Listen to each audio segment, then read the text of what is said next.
To you, dear students.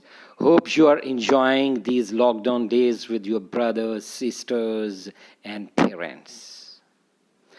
Today's topic is the concept of marketization and parentocracy in education. This is our lesson 12 on education. The concept of marketization and the parentocracy was first introduced and injected in 1988 Education Reforms Act. And it was introduced by then conservative government of Margaret Thatcher, established the principle of marketization in concept favored by the new right, just to save the financial resources and capital of the government. From 1997, the new Labour government of the Tony Blair and the Gordon Brown followed similar policies, emphasizing standards, diversity, and the choice must be given to the parents. Because parents are the consumers. They should have this right, according to their will, wherever they want, to get admission there for their kids. The concept of the marketization refers to the process of introducing market forces of the consumer choice and the competition between supplies into the areas run by the state.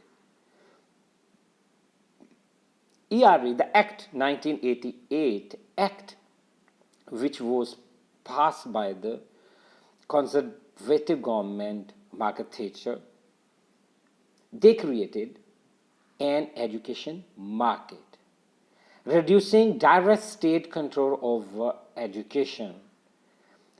They have handed over this whole responsibility to the parents or the consumers, increasing both competition between schools and the parental choice of the school.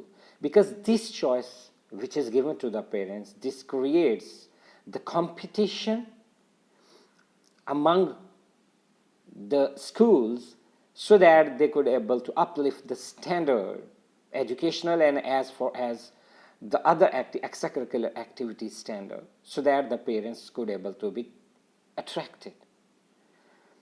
Next is the parentocracy and the consumership. Miriam Davies' class describes this parental choice agenda as parentocracy, because now there is a shift where the responsibilities, where the authority is shifted from, moved away from the producers, schools, and teachers to the consumers, the parents. It encourages diversity among schools, gives parents more choice and the freedom, and drives up their standards wherever they want to take away their kids and they get admission. It is up to them.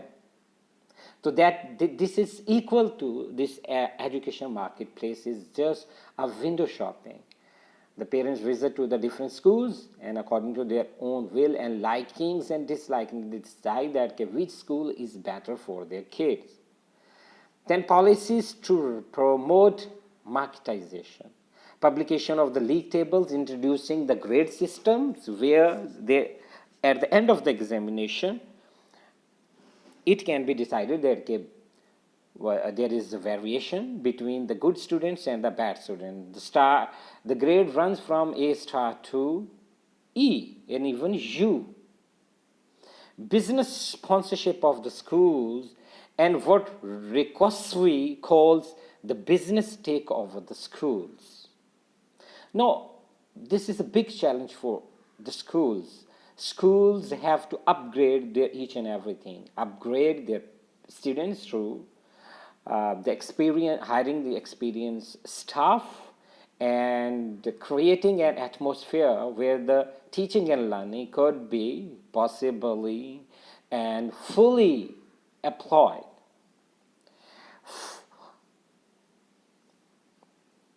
Formula funding, where schools receive the same amount of the funding for each pupil.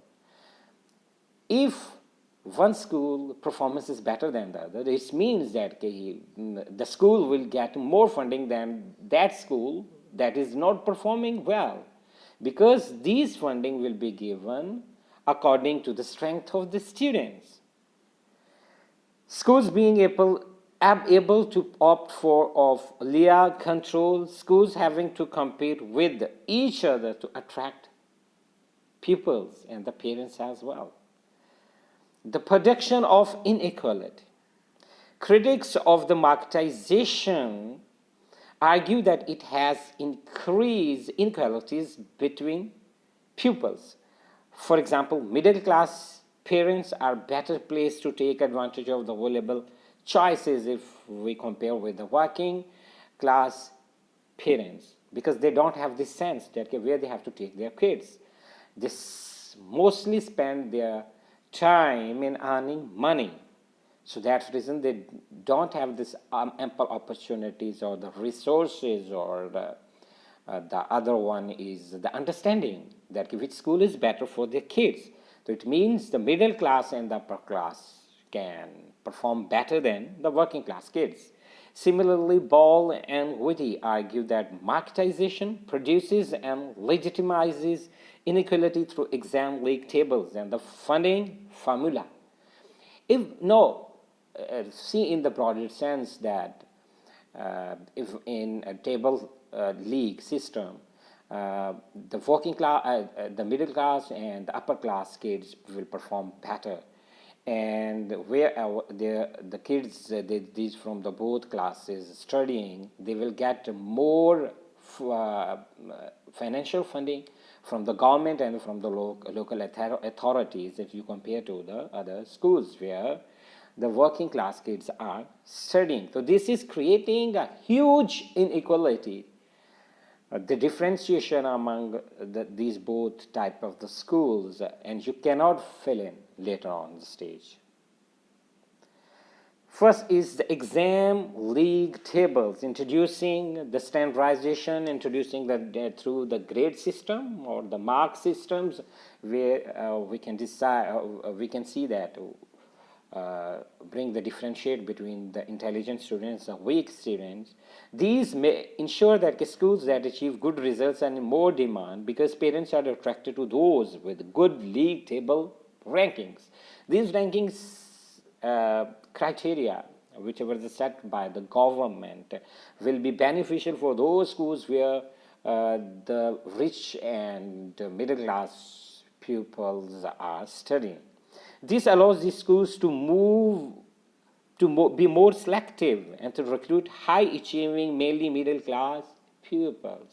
They will only give the admissions to the intelligent students, not to the working class mostly. Pupils can't get admission because they don't have the good grades. So it means the doors are closed forever for those students. As a result, middle class pupils get the best education, or the upper class.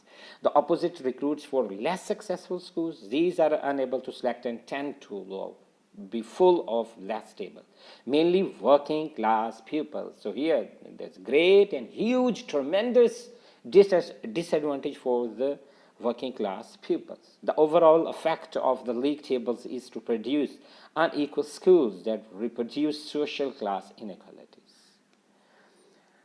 Next is the funding formula. If the students are performing better and more students are getting admission to the students who are the league table rankings are on the high level, they will get more funding than those schools and the colleges where they could not able to perform well. It means there is no place for the betterment of those schools. These schools can afford to attract better qualified teachers and the better facilities. Unpopular schools, less income, and find it difficult to match the teacher. Next is the myth of parentocracy. The choice is given to the parents totally and moved away from the teachers and the administration, and especially to the parents. How this affects to the attainment of education. Some sociologists argue that marketization reproduces inequality, also legitimizes it by concealing its true causes and by justifying its existence. Stephen Bowles says that marketization gives the appearance of the creating a parentocracy where parents have free choice over which schools they send their kids to. However, this is really a myth because not all parents have the same freedom choice. If the working class parents don't have this choice because they can't give their students, send their students to those schools where the rich and the middle class families' kids are studying. So here will be a great disadvantage for the working class students. Gerwis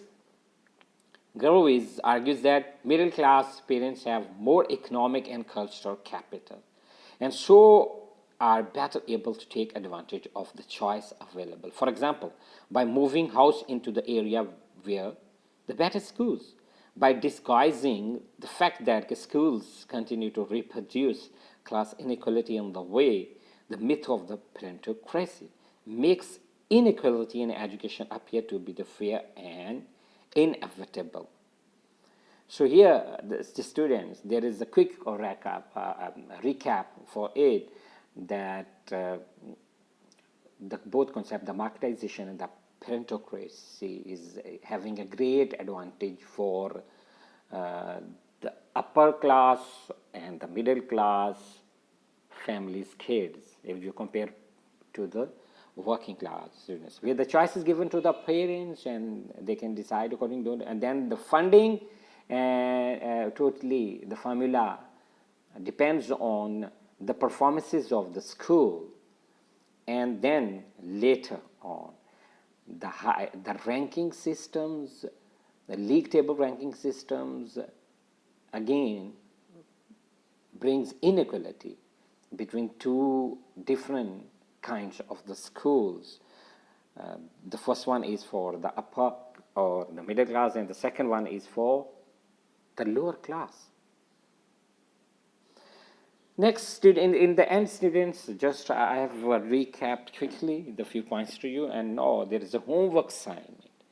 What is the homework assignment? What is the concept of the marketization and the parentocracy? You have to discuss with the Act 1988 Act, where these both things are introduced. You will discuss and then further on explain it broadly. And then how does it play a vital role in the educational attainment, especially for the both classes separately. You will discuss here. You will discuss about the performances of the upper or the middle class students and in the ranking system, and again to the funding systems, and secondly evaluate and assess it, and you have to bring assessment here, that which is the better approach here. Do you agree that these both things bring a lot of advantages for the betterment and attainment of the education or not? Thank you very much. If you have any point unclear, please let me know. With open hands, I will welcome it. Thank you very much.